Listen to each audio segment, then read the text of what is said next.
If Canada ever wanted to hurt the United States, it wouldn't start with oil. It wouldn't start with gas, semiconductors, or rare earths. It would start with fries. That may sound absurd. Fries are comfort food, background noise, something no one thinks about until the tray is empty. But that is precisely why they matter. Because behind that ordinary side dish sits one of the most quietly powerful supply chains in North America, a system so deeply embedded in American daily life that it has been mistaken for permanence. Here is the core truth, stated plainly and immediately. The United States does not control its fast food fry supply. Canada does. Roughly 90% of the frozen French fries moving across the U.S. market originate north of the border. McDonald's, Wendy's, Burger King, and countless regional chains are not simply buying fries from Canada, they are structurally dependent on Canadian production. Their menus, pricing models, logistics contracts, and expansion plans were all built on one assumption, that Canada would always be there, stable, predictable, and politically boring. That assumption no longer holds. The real disruption is not a tariff already in place, it is the uncertainty injected into what was once considered untouchable. When President Donald Trump began threatening sweeping tariffs on Canadian agricultural products, including frozen, fresh, and seed potatoes, he didn't just raise the possibility of higher prices, he turned a frictionless supply chain into a political variable. And supply chains do not tolerate volatility.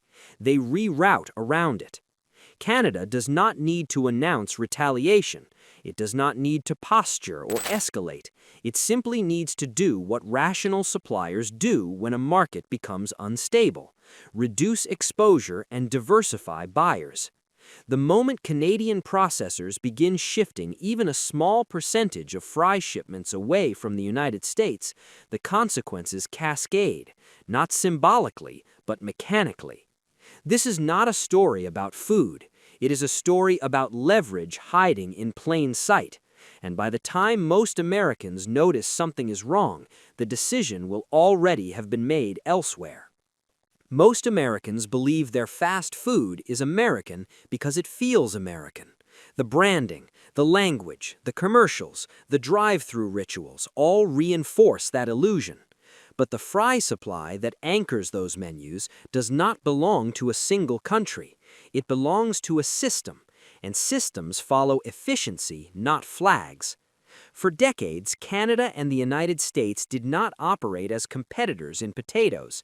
They operated as a single integrated production machine. Canadian farms specialized in scale. Canadian processors specialized in volume, consistency, and cold chain reliability. American chains specialized in distribution, branding, and consumption. Each side optimized its role, and the result was an ecosystem that felt invisible because it worked too well. Frozen fries became the backbone of that ecosystem, not as a luxury product, not as a niche export, but as industrial food, standardized, predictable, and relentlessly efficient. Entire American fast food menus quietly assumed that Canadian supply would arrive on time every time at a price that made $5 meals possible. This is where the real dependence hides. When 90% of a critical input flows from one direction, it stops being trade and starts being architecture. Restaurants don't plan contingencies for something they consider foundational. Contracts are signed years ahead. Storage, transport, and fryer specifications are aligned to that supply. The idea that it could be disrupted simply never made it into the risk models. And when a system is built without a visible backup, the first crack doesn't look dramatic, it looks administrative. A clause gets reconsidered, a volume gets trimmed, a phone call becomes more cautious. Consumers never see this layer. They don't see growers adjusting acreage. They don't see processors revising throughput targets. They don't see planners quietly asking a question that would have sounded unthinkable just a few years ago. Is the U.S. still the safest place to send this product? That question alone is enough to destabilize a system that depends on certainty more than goodwill. Tariffs are often misunderstood as blunt instruments, applied or not applied, on or off. But in modern supply chains, the real damage happens long before a tariff ever becomes law. What shook the potato sector was not a finalized policy, it was unpredictability. When political leaders float tariffs as leverage, they introduce a variable that planners cannot price. Is it 10%, 25%, temporary, permanent? Does it apply uniformly or does it change with the next news cycle? These are not academic questions. They determine whether farmers plant, whether processors commit capital, and whether long-term contracts remain viable. Agricultural supply chains operate on thin margins and long timelines. Potatoes are planted months before they are harvested. Processing capacity is booked seasons in advance. When tariff threats begin to hover over that process, stability evaporates. Companies do not wait to be punished. They preemptively reduce risk. That is exactly what began to happen. Processors started signaling lower contract volumes. Growers were told to prepare for reduced demand, not because Americans suddenly stopped eating fries, but because the market that once felt politically neutral now felt exposed. This is the paradox of trade warfare. The damage is front-loaded. By the time tariffs arrive, the strategic decisions have already been made. And here is where the asymmetry becomes clear. Canadian processors can redirect output. They have alternatives. The United States, however, cannot instantly replace millions of tons of frozen product without years of new investment, new plants, and new supply coordination.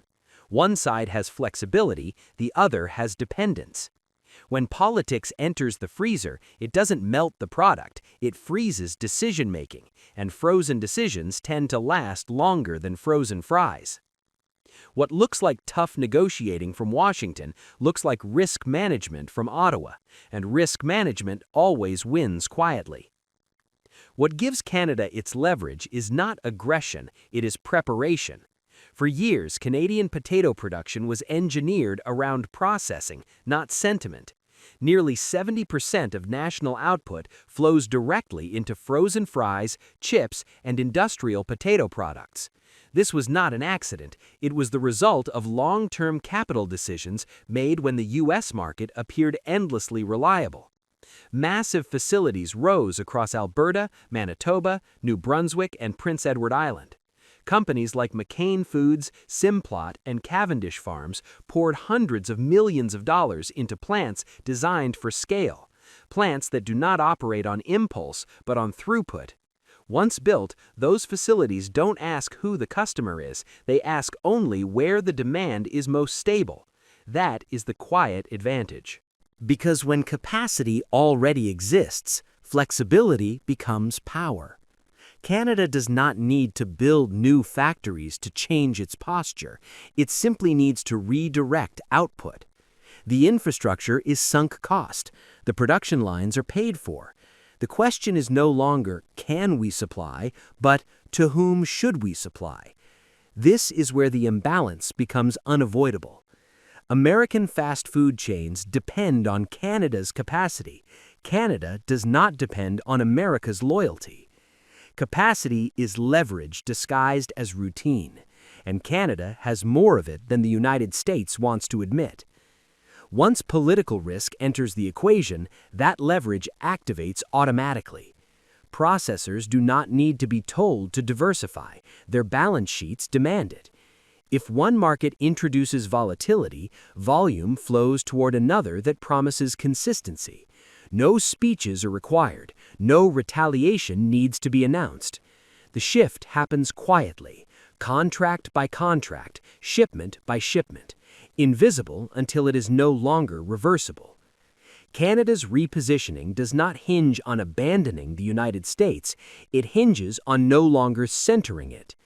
Across Asia, demand for frozen potato products has been rising steadily. Japan has long been a major buyer.